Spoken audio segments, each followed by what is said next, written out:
Hallo, willkommen beim 1000-Bäcker-Report. Heute mit dem Thema: Steigt der Goldpreis wegen der aktuellen Bankenkrise auf 17.000 Dollar?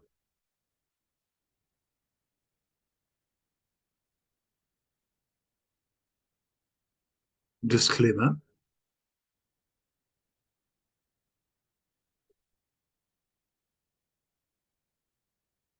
Steigt der Goldpreis wegen der aktuellen Bankenkrise auf 17.000 Dollar? Kingvolt News veröffentlichte einen Chart von uns, bei dem wir eine Wiederholung der Bankenkrise von 2008 und der dadurch ausgelösten Goldpreisentwicklung berichten. Es wird aber nicht nur eine einfache Wiederholung werden, denn die heutige Bankenkrise hat ein Potenzial, das die letzten beiden deutlich in den Schatten stellen wird. Darum ist die Goldpreisprognose auch deutlich höher und könnte sogar in den fünfstelligen Bereich heutiger Kaufkraft steigen. Bereits frühere Prognosen wiesen darauf hin, dass Gold in den Bereich 10.000 bis 20.000 Dollar steigen müsste, gemessen an der exponentiell gestiegenen Geldmenge etc. Ein Einstieg auf 3.000 Dollar in diesem Jahr wird ebenfalls diskutiert oder erwartet, und das Silberpreishoch von 50 Dollar sollte in dieser Phase ebenfalls kein Problem sein. In diesem Fall können Sie von einer massiven Goldaktienrallye ausgehen und würden immer noch Gold und Silber zu einem guten Preis kaufen können und durch die Hebelwirkung der Goldaktiengewinne auch deutlich mehr Einheiten erwerben. Ja, darum geht es meines Erachtens, mit Hilfe von den extrem unterbewerteten Goldaktien am Ende mehr Gold und Silber und Sachwerte oder andere Werte zu erwerben. Hier ging es jetzt nochmal darum, das werde ich verlinken, dass King World News einen Artikel oder eine Mail von uns veröffentlichen haben, die wir Ihnen auch nicht vorenthalten wollen. Das ist ganz interessant, hier am 10. April rausgekommen. Hier schreibt er ja auch E-Mail from King World News Reader out of Germany. Dear Mr. King, do you see the repeat of the 2008 banking crisis here? Und the fractal structure point 1 to 6 is impressive. Mathematically, the movement is 10 times higher. Gold could go to 70,000 if it goes the way of 2008 till 2011. Ja, das wäre ganz interessant, weil, wie gesagt, es ist alles heute etliche Magnituden höher, und wir wissen, dass es nach Bankkrisen im Nachgang immer zu Goldpreisrallyes gekommen ist, eben wie 2008 von letztendlich 1.000 Dollar mit einem Rücksetzer auf 690 und dann auf Richtung 2000, also eine Verdopplung. Und eine Verdopplung würde jetzt kurzfristig dann schon ungefähr 4.000 Dollar äh, bedeuten. Das ist enorm, aber da ist diesmal noch viel, viel, viel mehr Druck drauf. Bei jeder Krise wird exponentiell mehr Geld verwendet, um diese Banken zu retten, und die Folge waren, wie gesagt, steigende Goldpreise. Wir gehen jetzt keineswegs hier von diesen hohen Werten kurzfristig aus, sondern uns geht es eigentlich darum, wir verfolgen ja gute Chartisten, die meinen eben, dass es jetzt, wie auch gestern gebracht ist, Richtung 2.350 Dollar geht. Äh, Vermutlich sehen wir dann dieses Jahr noch mehr. Das ist aber dann eine andere Sache. Wir wollen erstmal diesen Wert im Sommer sehen und dann schauen wir mal, ob es eine Korrektur gibt oder es weiter steigt. Aber langfristig sind noch solche Preise zu sehen. Das sollte man nicht ausschließen. Und eben solche Newsmagazine wie King World News etc. Klar, auch die haben keine Kristallkugel, aber es ist ganz interessant, dass die diese Gedanken veröffentlichen haben, ist also nicht ausgeschlossen. Und falls Sie Pierre Lassonge, werde ich dann vielleicht im Angang auch mal ähm, verlinken, der ist auch immer davon ausgegangen, dass Gold also Richtung 20.000 Dollar steigt. Das müssen wir sehen. Also wie gesagt, ich will hier nicht mit hohen Zahlen umschmeißen, einfach nur darauf hinweisen, dass wir das in dem Zusammenhang auch mal diskutiert haben. Kurzfristig erwarten wir bis Sommer eine Goldrallye, die hoffentlich dann schon ausreicht, um eine enorme Goldaktienrallye anzustoßen. Ja, hier geht es um einen Goldprojektgenerator British Columbia in Kanada. Ähm, Ja, also die haben sehr große Gebiete. Das ist das Superlativ an dem Unternehmen und auch so mit 10 Millionen Marktkapitalisierung etc. oder vielleicht sogar weniger bewertet. 720 Kilometer im südlichen Zentrum von British Columbia im historisch produktiven Golddistrikt Republic Greenwood. Das Republic Greenwood Golddistrikt hat in der Vergangenheit insgesamt mehr als 6 Millionen Unzen Gold produziert. Das Greenwood-Projekt liegt außerdem weniger als 10 Kilometer nördlich der Goldmine Buckhorn, der produzierenden Goldmine von King Ross in den USA, die über eine Goldressource von 1,2 Millionen Unzen mit einem Goldgehalt von 10 Gramm pro Tonne Gold verfügt. Bohrprogramm Highlights waren 8,9 Gramm pro Tonne Gold. Auf 6,1 Metern 52,18 Gramm pro Tonne Gold auf 3,35 Meter. Weiterhin haben sie das Robocop-Gebiet. Das ist, ja, da gibt es, Sie sehen es, die Proben 1,63% Kupfer, Kobalt etc. Vielleicht hier auf der rechten Seite sehen Sie nochmal diese beiden Projekte, das Greenwood-Projekt, Gold, Kupfer, Silber und rechts davon das Robocop-Projekt, Kupfer, Kobalt, Silber. Die wollen natürlich auch durchaus an diesen Elektroboom etc. mit diesen Metallen profitieren. Unten nochmal die letzten Meldungen hinsichtlich Bohrergebnis etc. Bohrungen des Unternehmens ergaben 17,15 Gramm pro Tonne Gold, 41,7 Gramm pro Tonne Silber sowie 0,56 Gramm Blei und 1,51 Gramm Zink in einer Kernlänge von 1,5 Meter. Der Präsident des Unternehmens sagte, die Bohrungen deuten weiterhin auf die Erweiterung eines mineralisierten Systems hin. Zukünftige Arbeiten haben das Potenzial, sich auf höhere Gehalte zu konzentrieren und die gesamte Streichen und Tiefe der polymetallischen Mineralisierung in der Nähe der ehemaligen Mine zu erweitern. Also wichtig ist hier da die Notiz Erweiterung, eben auch hochgradig. Moment, sich auf höhere Gehalte zu konzentrieren und dass eine Erweiterung denkbar ist. Und das, denke ich mal, beginnt auch diese Aktien nach oben zu treiben. Natürlich die allgemein bessere Stimmung für Gold und Silber. Und Sie sehen, die Aktie hat ihren Boden eigentlich verlassen und ist eigentlich jetzt wieder dabei auszubrechen. Einige weitere gute Bohrergebnisse könnte die Aktie dann auch nach oben pushen. Ist natürlich, wie gesagt, wie Explorations- oder Projektgeneratoren sind, ist hohes Risiko, wollte Ihnen aber einfach nur aufzeigen, was hier am Markt, wie unterbewertet das noch ist. Und meiner Meinung nach steht das auch vor weiteren Anstiegen. Insofern interessant, sollte man sich auf alle Fälle ansehen. Wie immer natürlich keine Kaufempfehlung. Gold, also nochmal generell, was wir jetzt erwarten, Gold steigt analog der 1970er Jahre von 2000 Dollar auf 8500 Dollar. Wir haben eine absolut identische Chartentwicklung mit den 1970er Jahren. Also da ging es eben auch dann erstmal von 35 Dollar auf 200 Dollar, 1976 dann Korrektur. Und dann hat es sich eine Zeit gebraucht, bis es rausgearbeitet hat, dann wieder auf 200 Dollar. Und dann ging es im Jahr 1979 von 200 Dollar auf mehr oder weniger 800 Dollar in einem einzigen Jahr.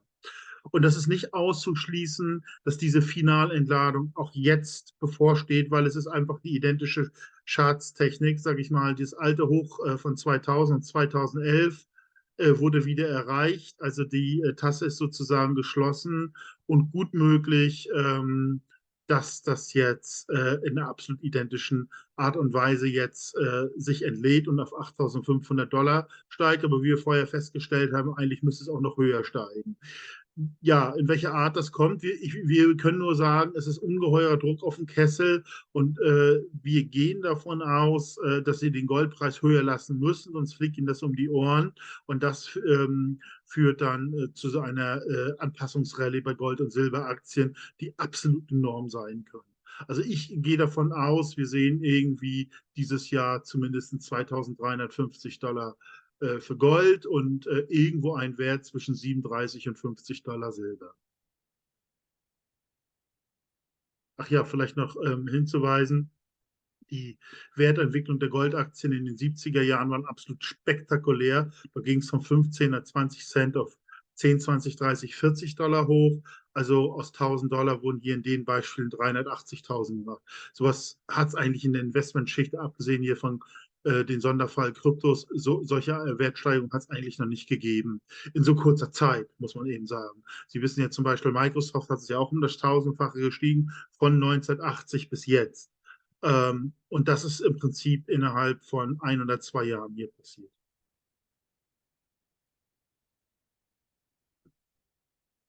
Ja, also welche Ereignisse liegen vor uns? Wie ich schon angedeutet habe, nehme ich an, dass Silber auf 50 $ geht, ganz wie 2011. Dieser Anstieg ist wie 2011 relativ schnell passiert.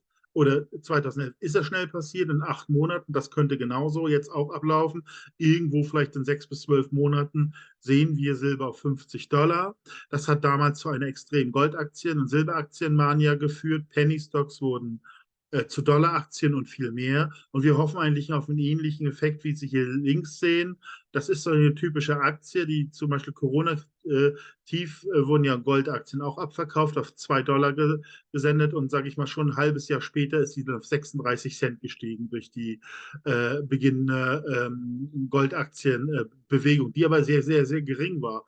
Was passiert mit solcher Aktie, wenn wir eine heftige Bewegung haben? Also das Potenzial ist absolut groß und wir hoffen eben, dass unter anderem aus solchen Penny Stocks Aktien, dass da Dollaraktien und mehr draus werden. Und das ist in meiner Meinung in dem Goldbullmarkt die absolute Chance.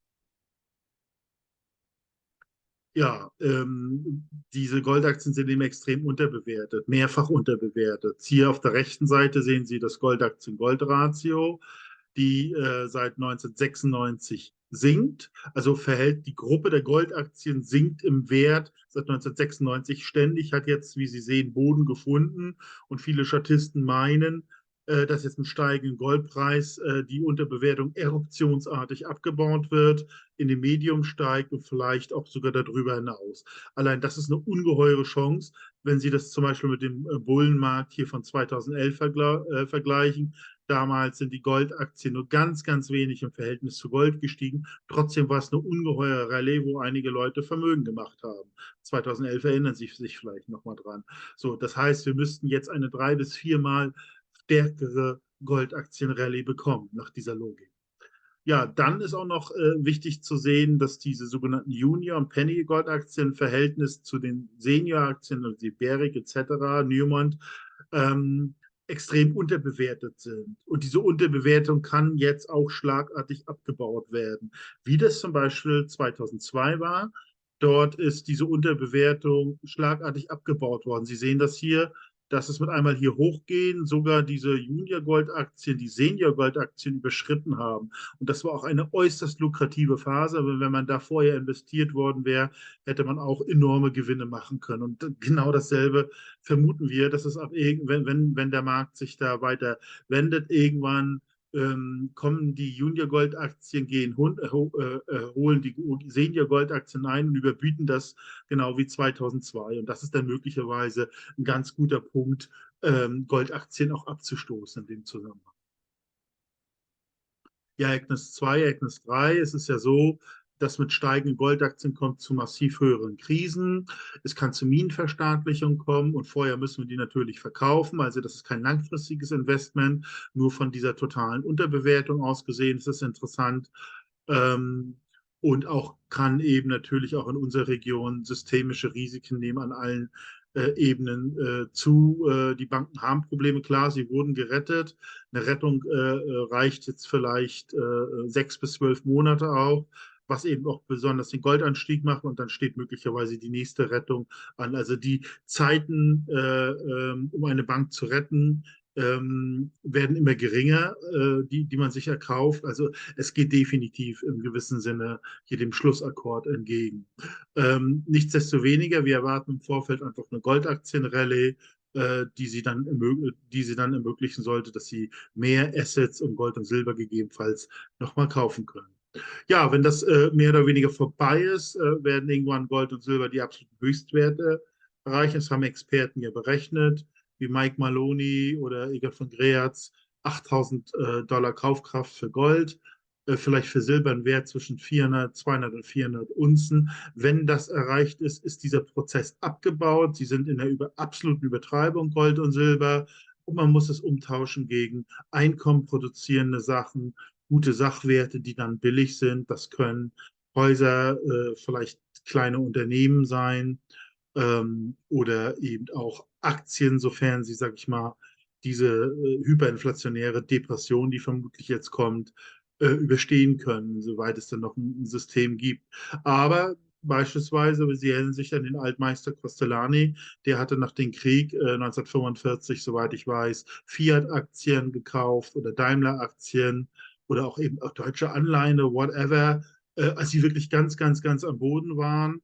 Und das war einer der besten Investments, die er überhaupt gemacht hat. Und eine ähnliche Situation, vielleicht ist es sogar Daimler das ideale Investment, wer weiß. Aber das muss man abwarten. Deswegen haben wir auch eine Exit-Strategie entwickelt, um das so ein bisschen zu verteilen, vielleicht ein paar Aktien oder Top-Aktienfonds zu finden, indem man dann sag ich mal, die Asset-Klasse wechseln kann.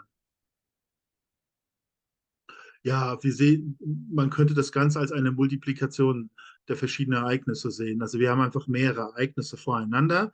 Die meisten werden natürlich, weil sie nicht wissen, warum diese Ereignisse passieren, Opfer von diesen Ereignissen. Wir denken, das erste Ereignis ist eben der Anstieg der Goldaktien, also nur ein moderater Anstieg.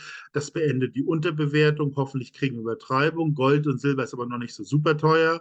Wir können noch wesentlich mehr Gold und Silber kaufen. Das ist damit gemeint, also für 25-fachung vielleicht mit Goldaktiengewinne, Vervierfachung mit physischem Gold und Silber, dann Rekonvertierung wenn die Währungskrise vorbei ist, in normale Standardaktien, Aktienfonds, whatever. Das würde dann bedeuten, aus Sicht 200 $, wenn man, sag ich mal, die Ereignisse richtig spielt, würde man langfristig 1 Million Kaufkraft kriegen. Das ist natürlich ziemlich attraktiv, gerade hinsichtlich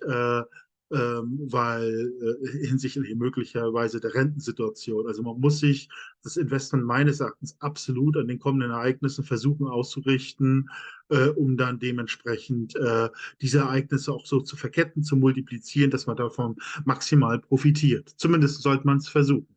Dass das eine rein theoretische Betrachtung ist mir vollkommen klar, aber ich finde diesen Gedanken einfach hochspannend, gerade von dem Hintergrund, hätte man das mit Goldaktien in den 70er Jahren gemacht und dann rekonvertiert in Topfonds oder Topaktien, hätte das wunderbar funktioniert. Vielleicht funktioniert es dieses Mal durchaus ähnlich. Ist möglich. Ja, 1000-Wecker-Report versuchen diese Aktien zu identifizieren nach moderaten, hohen und sehr hohen Risiko. Eine Exit-Strategie haben wir auch entwickelt. Also das investiert man, wenn dieser Boom vorbei ist. Also Sie kriegen diesen Report für 12 Monate. Das ist ein versteckter Link mit bei, wo ich auch noch die Aktien versuche häufig zu pflegen. Ansonsten gibt es jeden Monat eine Monatsausgabe. Und sie sind auch dann hier diese Aktien, die ich in diesen Videos beschreibe, werden dann auch den Subscribern genannt.